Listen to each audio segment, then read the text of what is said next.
Ничего себе. Глянь, Ага, ни хрена себе. ну. Что-то взрывается.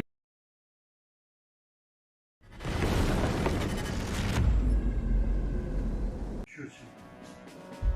Despite the recent meeting between Donald Trump and Vladimir Putin, Ukraine continues its relentless campaign against Russia's oil infrastructure, striking refineries and fuel depots deep behind enemy lines.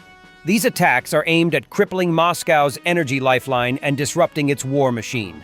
Ukrainian strike drones targeted the Unicha linear production and dispatch station, part of the Druzhba main oil pipeline system. The facility is located in the village of Vysokoye, the Uneksky district. According to local residents, the strike occurred around 10 and 12 p.m. The fire at the Unicha station was also confirmed by NASA satellite data, which recorded a hotspot at the site. According to the data, the fire began at 10:30 p.m., with new hotspots detected at 3:00 a.m. and 4:24 a.m. It is worth noting that Unicha is one of the key stations of the Druzhba main oil pipeline, which stretches over 5,500 kilometers. The station is owned by the Transnefti Product Holding, which is responsible for the maintenance and transportation of oil to the European part of the network. According to Astra, this is not the first attack on the facility. On August 6th, a drone had already struck the site, causing a fire. Meanwhile, NASA's firm service did not register an abnormal temperature increase, likely due to the limited scale of the fire. The station is located 60 kilometers from the Ukrainian state border, making it vulnerable to most strike capabilities of the Ukrainian defense forces. Previously, strike drones had attacked an oil refinery in the city of Saratov, having caused a large-scale fire. The Saratov oil refinery is currently one of Russia's largest industrial facilities for oil refining and production of gasoline, diesel fuel, fuel oil, road and roofing bitumen, vacuum gas oil, and industrial sulfur. The company is owned by Rosneft. As of 2024, it processed about 5.8 million tons of oil, which is 2.2% of the total refining volume in Russia. What happens when Trump and Putin sit down in Alaska? The stakes are enormous, the pressure is real, and the outcomes could reshape the war in Ukraine. Here are 4 key scenarios, not ranked by likelihood, but all very possible. Scenario 1. The gaslight trap. Trump meet Putin, falls for his gaslighting, maybe even willingly. He pushes Ukraine to accept an unfair and humiliating deal, possibly just for a ceasefire. Ukraine refuses. We are back to square one, with Trump blaming Ukraine again. Scenario 2. The walkaway. Trump sees through Putin's game. He realizes Putin is just buying time and walks away. No deal, no mediation. Status quo. Europe can still buy U.S. weapons for Ukraine. Trump exits the peace stage. For now. Scenario 3. The pressure pivot. Trump sees Putin's gaslighting and chooses to retaliate. New sanctions, secondary tariffs.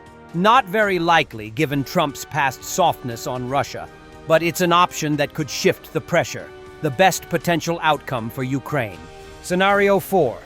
The surprise deal. Negotiations have quietly advanced.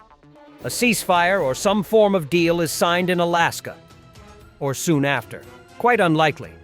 It wouldn't necessarily end the war or hold, but it would shift the war's dynamics overnight. These are just some possible scenarios, but the coming days will be crucial. Europe must stand firm with Ukraine. Anything is possible. Watch Alaska. Watch the gaslighting. Watch the fallout. President Zelensky named 5 principles that the Allies agreed on ahead of the Trump-Putin meeting in Alaska. Regarding Ukraine's territorial integrity, Zelensky said, "Without Ukraine, it is impossible to decide this. And by the way, everyone supports this." Everything concerning Ukraine must be discussed exclusively with Ukraine. We need to prepare a trilateral format for conversation. There must be a ceasefire. Number 1, there must be security guarantees, truly reliable ones. Today, by the way, President Trump spoke about supporting this and about America's readiness to participate. Also, among the agreed principles, Russia cannot have veto rights over Ukraine's European and NATO prospects. And peace negotiations should be combined with proper pressure on Russia. Sanctions must be in place and should be strengthened if Russia does not agree to a ceasefire in Alaska. As for our principles regarding our territorial integrity, in the end, it is still decided at the level of leaders. Without Ukraine, it is impossible to resolve this. And by the way, everyone also supports this. Simple question for President Trump. When you meet with Vladimir Putin Friday in Alaska, Yeah. do you believe you can convince him to stop targeting civilians in Ukraine?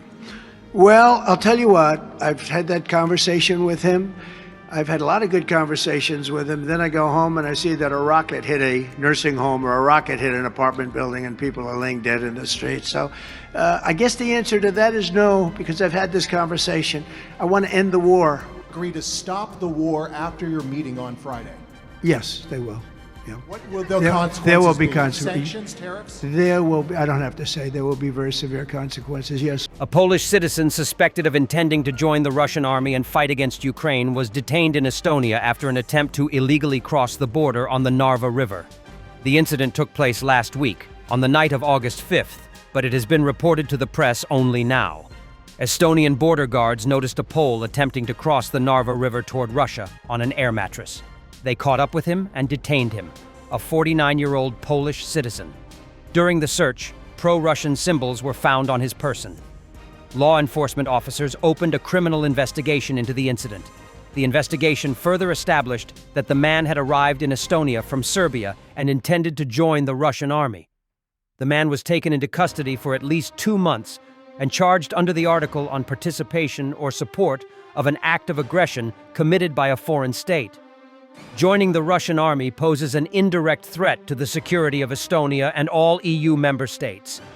We will also prosecute citizens of other countries who try to support the Russian war, said Chief Prosecutor of the Viru District Prosecutor's Office, Gardy Anderson.